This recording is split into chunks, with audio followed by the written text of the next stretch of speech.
All right, welcome everyone. I am Zora Stevenson, the team reporter, and we're all so excited. This is an amazing, amazing day, both for the Bucks. It's an exciting day, right? For the Bucks franchise and for Bucks fans everywhere. We appreciate everyone that is here in person, including some of the players, coaches, but also our entire Bucks staff is in the back. So we're so glad that you all are here. I also want to acknowledge everyone that's watching online, right? The Bucks app, Bucks.com, and of course live on Bally Sports Wisconsin. Before we get started, one quick house rule. If everyone could make sure that their phones are on silent. We don't want any rings going on as Coach Griffin is explaining all the new schemes and strategies that he's got in mind for the Milwaukee Bucks. The man that led the search for the new head coach is General Manager John Horst. So John, take it away. Thanks, Zora. Welcome, everybody. Thanks for being here. Unbelievable turnout. Thanks to the Bucks staff for being here. I want to start by thanking Wes Edens, Jamie Dinan, Dee and Jimmy Haslam, Peter Fagan, and really the entire Bucks staff for running a great process. Your support and efforts through this were incredible. Kathy, congratulations. Thank you for being here. Adrian's wife. You all get to know her going forward. Spencer Breaker, I don't see you. Spencer, Adrian's agent, thank you for all your help with this. We opened this a few weeks ago. We said we were going to run a great process. And through extensive background and reference work, we did advanced analytics on coaching profiles and stat profiles. We really spent a ton of time in an interview process of which we targeted 20 or so folks to start, conducted 15 or so first-round interviews, reduced it down to a group of 6 or so people for second-round interviews, and ultimately a finalist group that met with our ownership, met with folks from the business side on the Bucks, the performance group, our players, and ultimately our ownership. And we all landed on Adrian Griffin as being the candidate that we recommended to take this job. And so, you know, with his character, his leadership presence, his varied experiences working for great coaches over the past 15 years in the NBA, almost a decade worth of playing experience, playing with great players, playing for great coaches, it was clear to us that Adrian was the right hire. So without further ado, it's my absolute honor to introduce Adrian Griffin as a head coach of the Milwaukee Bucks.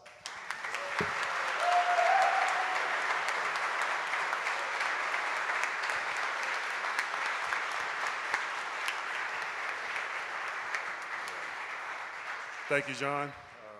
I'm super excited about the opportunity. I've waited a long time for this, so I'm just excited to get to work. I definitely don't want to miss anything, so I want to start with ownership.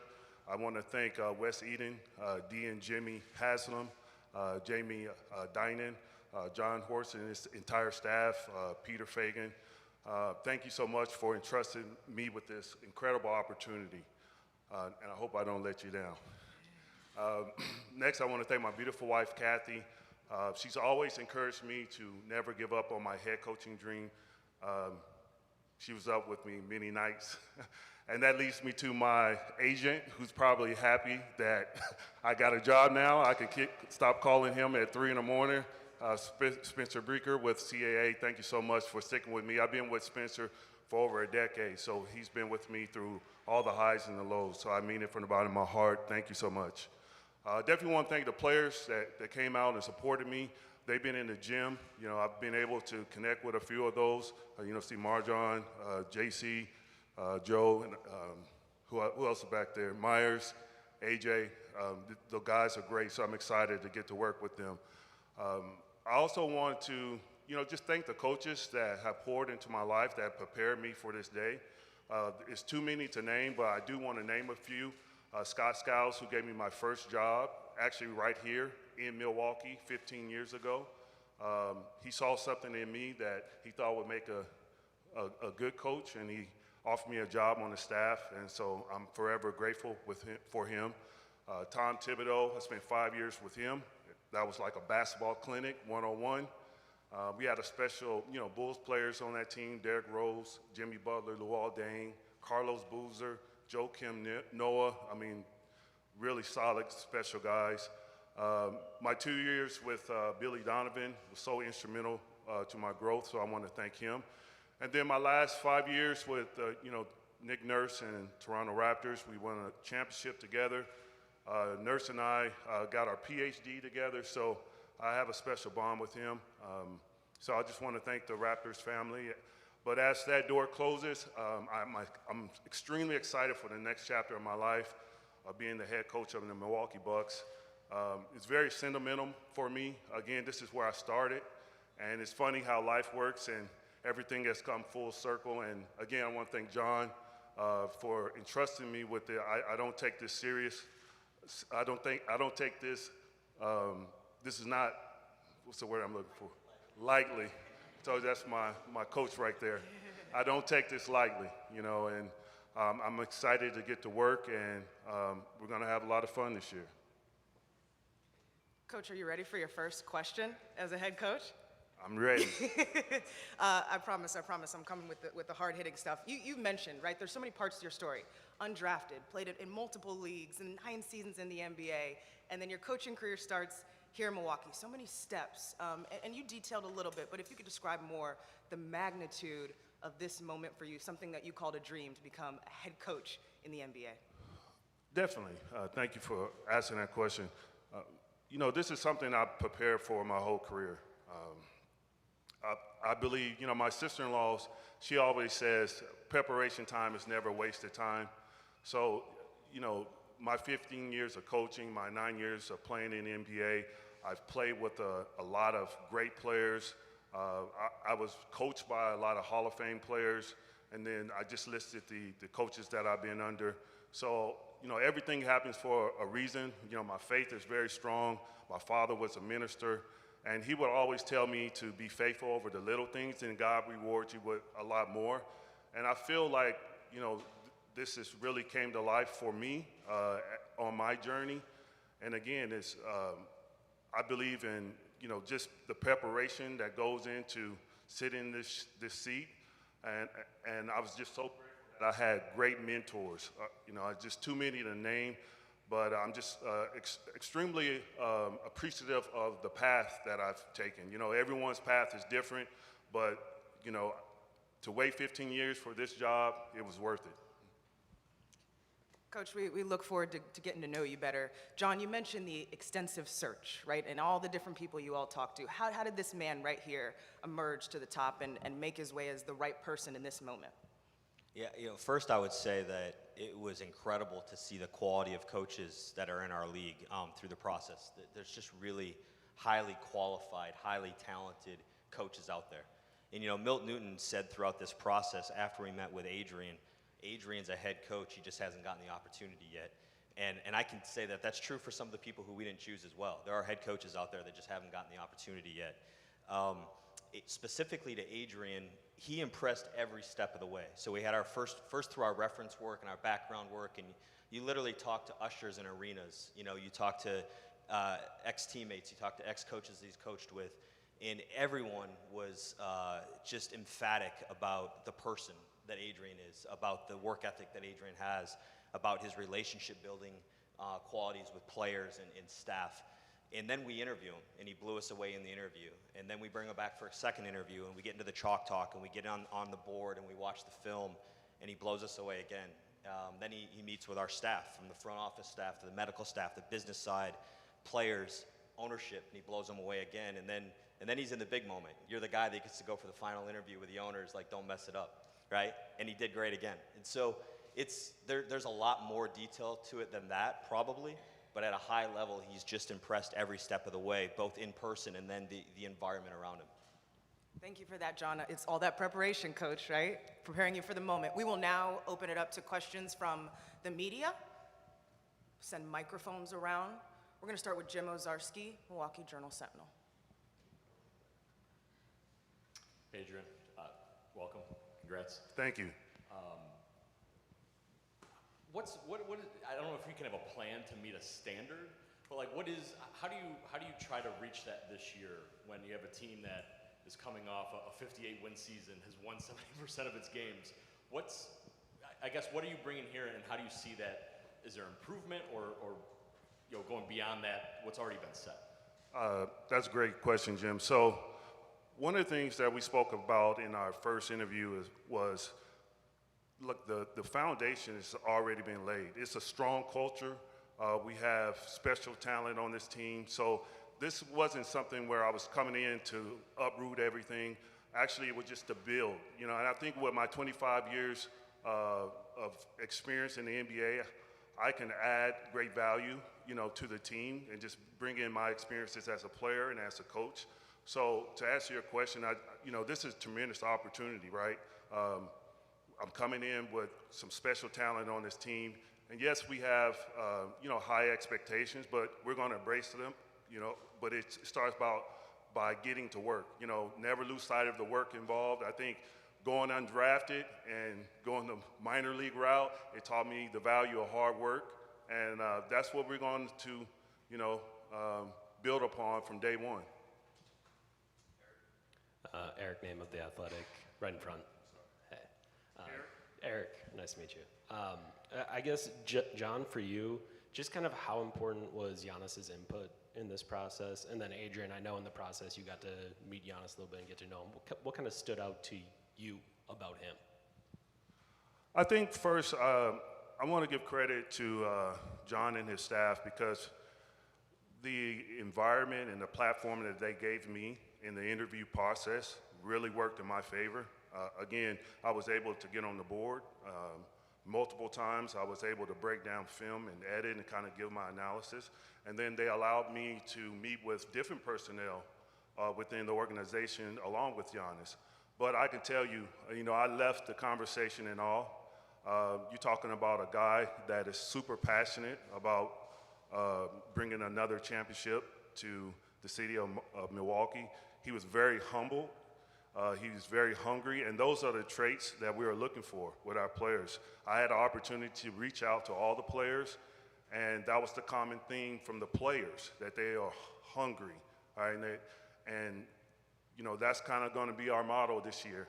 We're going to put in the work. We're not going to take anything for granted, and, we're gearing up for April, May, and June. Yeah, and Eric, just to the specific question with me, incredibly valuable. But it's not specific or unique to Giannis. I think we talk about that all the time when we make roster decisions, staffing decisions.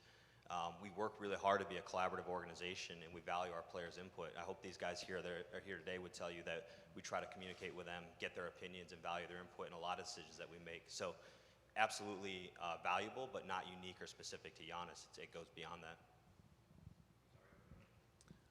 Dario Melendez, WISN. First off, congratulations. You mentioned your mentors, Thibs, Skiles, Nurse Donovan. What would you describe as your brand of basketball? Because you've learned from obviously a variety of different types of coaches. I didn't catch your name. Dario Melendez. Dario. So you're right. I've been under a lot of great coaches, and you kind of take the good and kind of make it your own. So I'm fortunate I have a large pool to pull from, but defense wins, obviously. We're going to be a proactive defense, right? We're going to get after. We're going to pressure the ball. We're going to take our defense to the offense. We're not going to allow the offense to take their offense to us. We're going to pressure the ball, right? We're going to get turnovers. We're going to get out and run. We're also going to, make adjustments and throughout the game with our defense and switch up our defenses. I think offensively, we want to take advantage of the special talent that's on this team, to create high percentage shots. Also, that means making teams pay for putting 2 or 3 bodies on the ball. So I think that's going to, work in our favor. So we're going to move the ball, a little bit more ball movement, body movement, get those high percentage shots in the paint, and then the threes will be there. We're not going to put any limits on the threes that we take, but they're going to be team threes. They're going to be rhythm threes. And then, I'm a big fan of getting on the offensive board. So we're going to try to put as many things in our favor. I'm just excited to get to work. You guys okay with that? And then, John, for you, you mentioned a couple reasons why you hired Adrian. What was the biggest reason, though? What really blew your mind? What separated him from everybody? I mean, not to be too sentimental, Dario, but like you kind of saw it there, right? So I've told this story a couple times, even to our owners, and talking about this. We have this whole laid out process, like we have interview guide, question guide, and we're going to sit down with each candidate. We're going to ask this question. Milt's going to ask this question. Dave, Craig, bounce around the room. And 3 questions in, you could see this guy's itching to go to the board and to get to the film and to say I don't want to redo everything that you guys have built, but I can show you this or I can show you that and where we could be a little bit better and a little bit better here.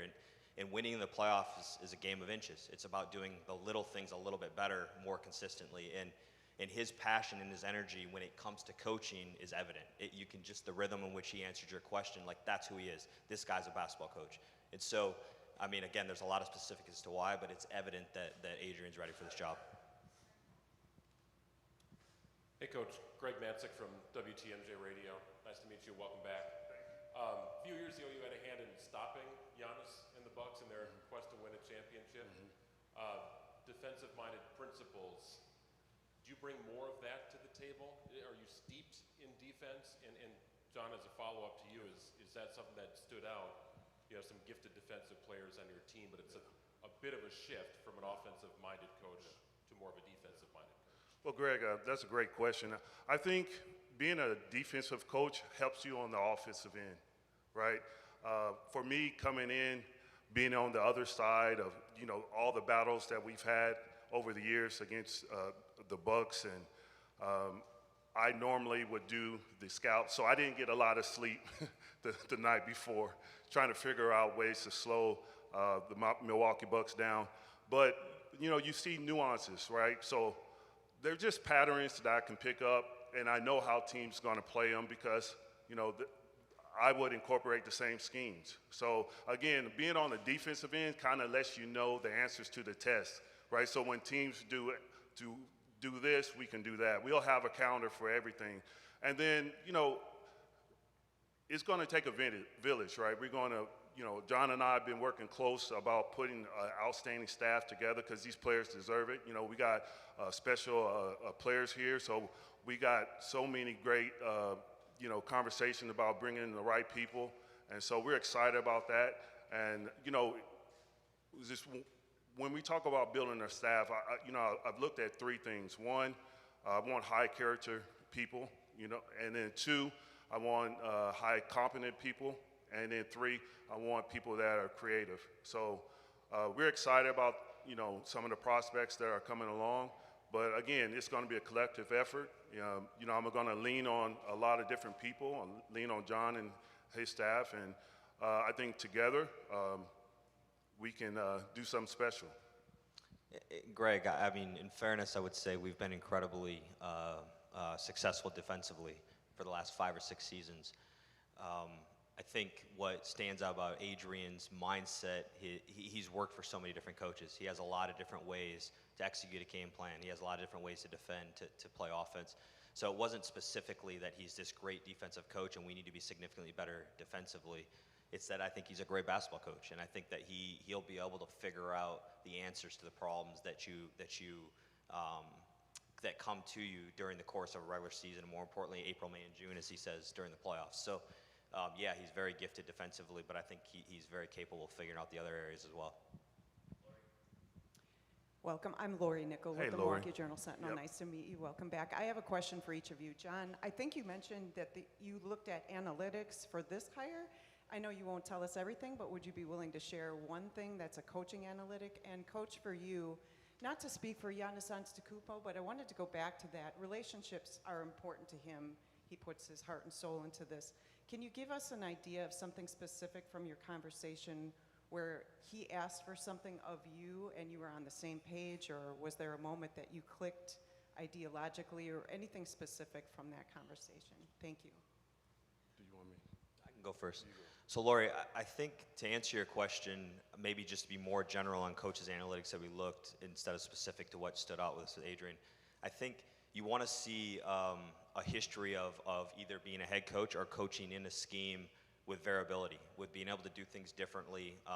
Again, there's a lot of ways. I think you see the finals this year and the approach to the finals. There's a lot of different ways not only to win in the playoffs, but to win game by game or series by series. And so, he's played for some of the most creative, I would say, kind of fearless, played for and coached for coaches, going all the way back to Nelly Ball, right, that he played for. And other coaches, and Scott Skiles, who I had a chance to work with, who's a brilliant basketball mind, Tom Thibodeau, who we mentioned, Billy Donovan, Nick Nurse. These guys have all approached the game in really unique, creative ways, and those show up in their analytical profiles. It could be their willingness to offensive rebound against a smaller opponent. It could be their willingness to switch or to double against an individual player who's having a great series. And so we really look for those trends that we think translate to winning in the playoffs. And there's a history of coaches that he's coached for and that he's played for in doing those things. And then he was able to articulate it. Well, that was kind of the neat marriage, is like he was coming to us and telling us about, like, when I guarded Kobe. He didn't tell us that he had 60 against him, but he's like, when I guarded Kobe, like, this is what I tried, right? And so, like, his ability to articulate these schemes and these different things was really pretty outstanding. And Lori, out of respect to Giannis, I can't disclose a lot of the details of the conversation. I will say that, like I said before, he's extremely humbled and extremely hungry to get to work. And I felt like it was we connected, and we have a lot of the similar values, and it's going to be fun. It's going to be fun coaching him. Adrian, it's Lance Allen from WTMJ in Milwaukee. Back here, I'm 5'11", so I'm short, sorry. Obviously, you're new to the head coaching game, and you mentioned it, April, May, June. How do you step into a role with a team that has championship as a goal and almost an expectation? And John, I guess I'd follow it up after Adrian speaks about just how do you help him along the way to get up to speed to where you want to go? I'm sorry, I didn't catch your name. Lance Allen. Lance, that's a great question. Again, I think for me, I've always been an active learner, and then just being under all the coaches and being in the NBA for so long, I prepared for this day. Obviously, sliding over that one seat is going to be a big difference, and I've already kind of experienced that in the first week. But again, it's going to take a village. I'm surrounding myself with great people. Again, John and I are so collaborative. We're building a great staff. I know, like, I'm smart enough to know I don't have all the answers, but someone within that room will. And I love to learn. I went back to school and got my PhD. So one thing I learned is to research. So if the answer is out there, and I just make a promise to you that I'm going to work my butt off from day one. Yeah, and I think, Lance, like, the answer is to not talk about it, and he's just talked a ton about how we're going to put in the work. So I think day to day to put in the work, to focus on getting better every day, and to not talk about winning championships, but to do the right things to win it. And again, there's a ton of belief organizationally that Adrian's the guy to lead us in doing that. Hey, Coach, welcome to Milwaukee. Willie Zhao, Fox 6. Question for you. Giannis is at the peak of his game. You mentioned he's very hungry, very humble. How do you make a player of his caliber even better? That's a great question, Lily. Thank you for asking that.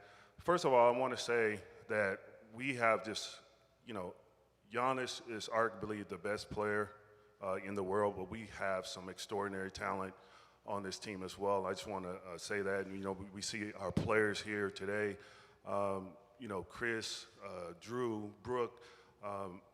Those guys are probably number ones on any other team. So I'm excited for just being a part of this team and this culture, and I'm excited to coach them all. But I think with Giannis, one of the things, I'll draw on my experience. I've been fortunate to be on staff with MVPs, right? In Chicago, we had Derrick Rose. In OKC, we had Russell Westbrook. In Toronto, we had Kawhi Leonard, who was the MVP of the finals. And so there was, one common theme, one common thread with those guys, and that was they want to grow. They want to get better every day. They want to expand their game, and I think they're extremely coachable. And a lot of people do not realize that. And I'll tell you a quick story. When I was doing the defense, and I was trying to incorporate some type of scheme, but it was going to require Kawhi Leonard to do a lot.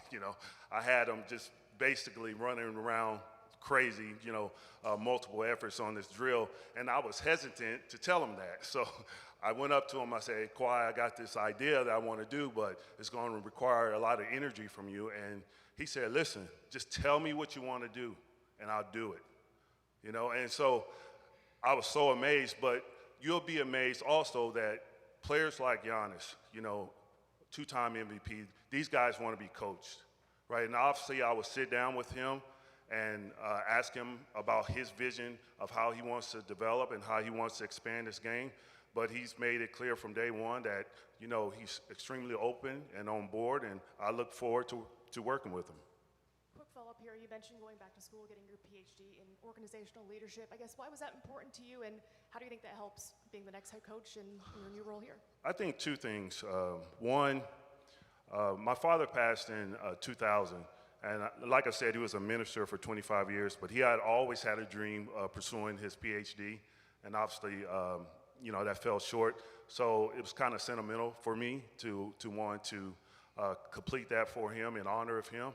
And then I think secondly, again, when we talk about preparation and preparing for this day, I believe in holding myself to the same standards that we hold players. You know, we always tell the players to be excellent, to be unselfish, to be open, to be a great teammate.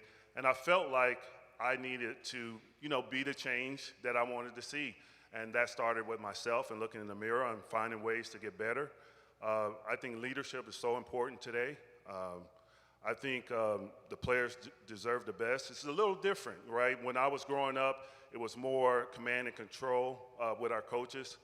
I don't even know my name for the first couple years of college because he called me other things. But, you know, and I'm joking, like PJ Carlesimo was the best. I learned so much from him. Okay, PJ? But, you know, today is different. I think the relationship piece is very important. I think building those relationships with players first. And then you could coach them. You can coach them hard. But I always say people don't know how much you care. People don't know how much you know. People don't care how much you know until they know how much you care. And so I think that's so important. That's something I try to live by as a coach, and it's served me well so far. Associated Press. Congratulations. You talked about your path being an undrafted player who played several years in the league. At what point did you realize you wanted to eventually be a coach, and what made you decide that was the path you wanted post-playing career? Stephen, that's another great question. So in 2008, right, I retired, but guys like me don't retire, right? Like, they just tell you, you know, you're done. So, but that year I was coaching and I was actually playing in Chicago, and I felt like I had a lot left in my tank, right? Like most veterans do, you know, they kind of sometimes just misplace. But at the time we were playing all the younger guys, and again, like my dad taught me about doing the right thing and, you know, strong morals and conviction. And so I started to work with the younger guys, even though as a veteran I thought I had more.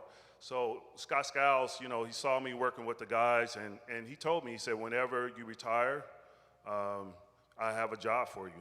And he was true to his word. And, you know, it's just another testament to my parents, just teach me to do the right thing, you know. I think when you're nice, you know, that's sometimes that goes understated, you know. When you treat people right, it goes a long way. And so I was fortunate when, and this is another cool story I got to tell you. But when I got traded to Milwaukee, I went through the entire training camp with the Bucks, and it was going into my 10th year. So I was extremely excited. I'm like, man, going undrafted, you know, 10 years, this is such a milestone. So we bus up to Chicago for our season opener, and at that time, to set the roster was at 3 p.m. So I'm looking at my watch, and I'm like, man, it's 2:59, you know. But my phone rang, and it was Scott Skiles, and he said, hey, you know, this hurts me to tell you this, but, you know, I tried to fight for you, but we got to let you go. But why don't you join my staff? And you know, I knew these jobs were hard to come by, so I took a couple of days, and when the team returned to Milwaukee, I joined the staff. So, again, I've been so fortunate to finish my career and then start my coaching career within a matter of days, and, you know, I'm truly blessed. And just a follow-up for John.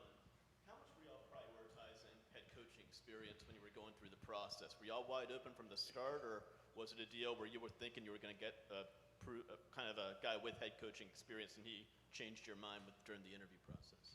I mean, Steve, some of both, honestly. I think sincerely very open with the process to really cast a wide net and try to narrow in on a group that we thought could do the job, and people do the job and do it really, really well. I would tell you that there was probably a bias internally that made me think that they probably would have some head coaching experience in the package, but I didn't allow that a bias to overrun our process in any way. And what became clear to me and evident throughout the process, and I think something we've learned, and we'll see how it works out, is head coaching experience is one level of experience, but NBA experience is another incredibly valuable level of experience. And there's really no one that we spent time with that's more experienced than Adrian Griffin to be a head coach in the NBA. And I'll go back to what Milt kept saying. He's a head coach, he just hasn't had the opportunity. And that's really true for all of us in this room. Like, you don't become something until someone gives you that opportunity. And so he's got the opportunity now. It's an awesome opportunity, and we have full confidence in his ability to do it.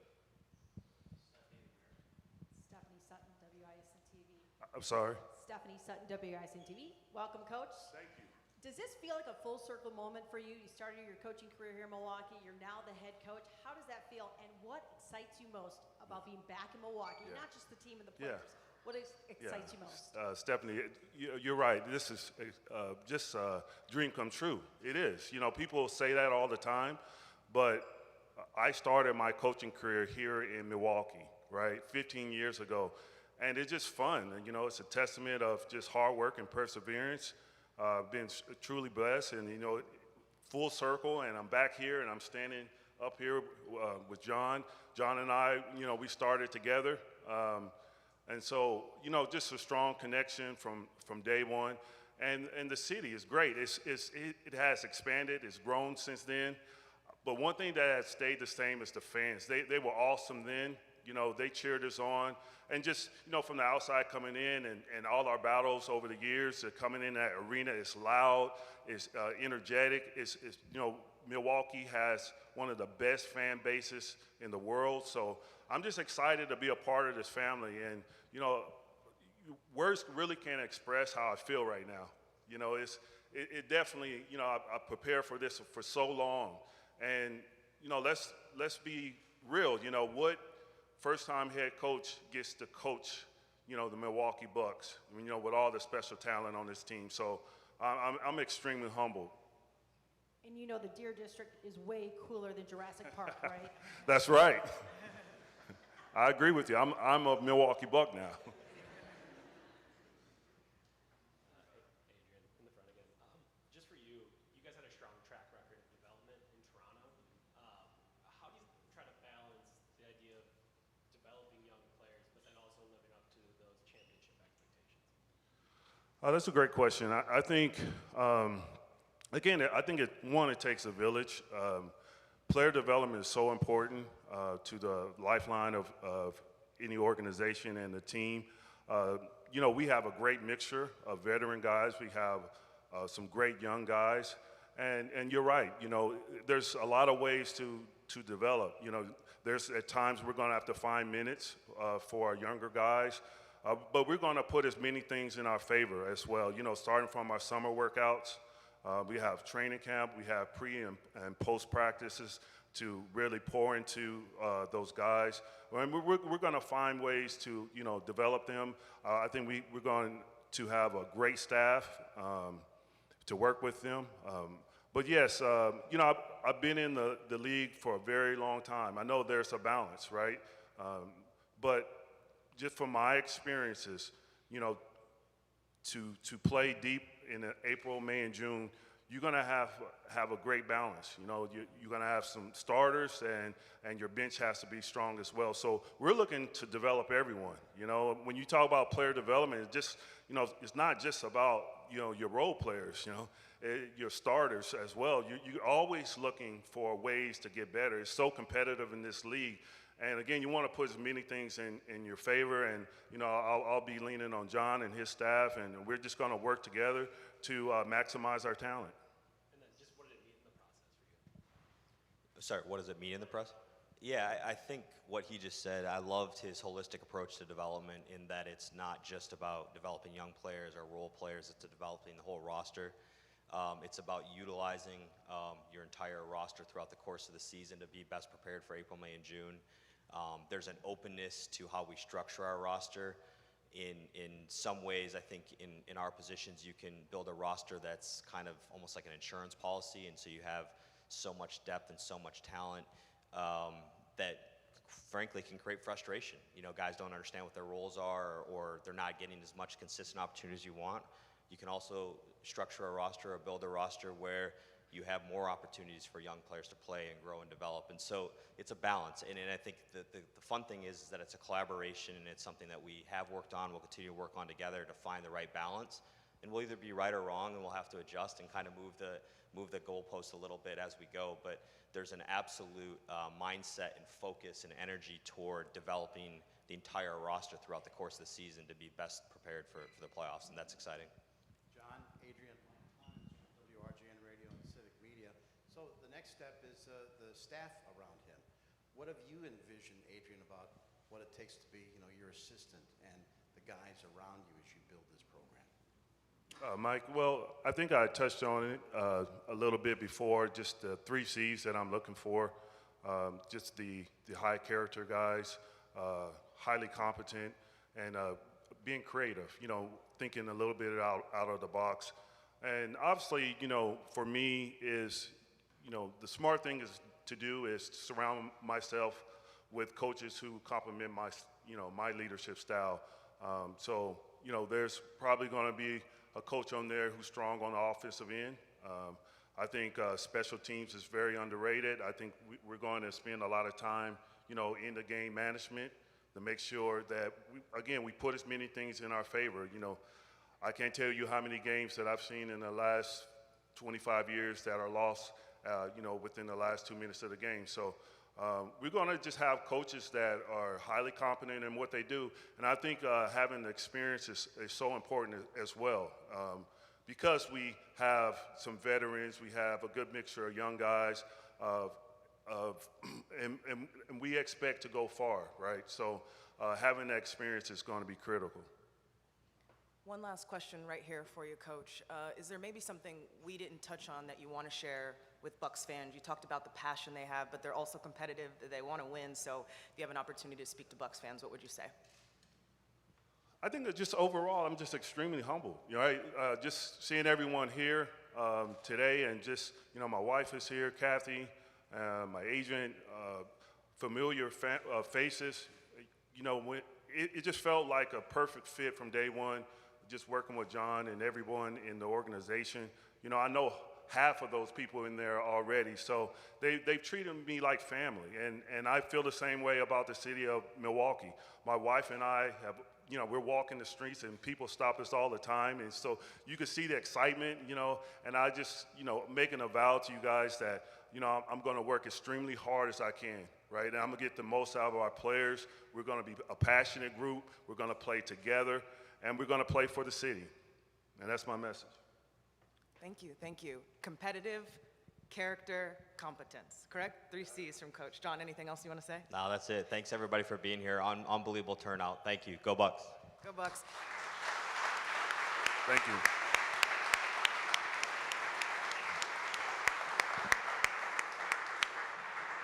Just some quick announcements. If you want pictures of Coach and General Manager John Horst, we'll do that right here now, and then we'll do some one-on-one interviews on the patio after that. We encourage everyone to head over to the Mecca for lunch, new summer menu. Thank you. Go Bucks.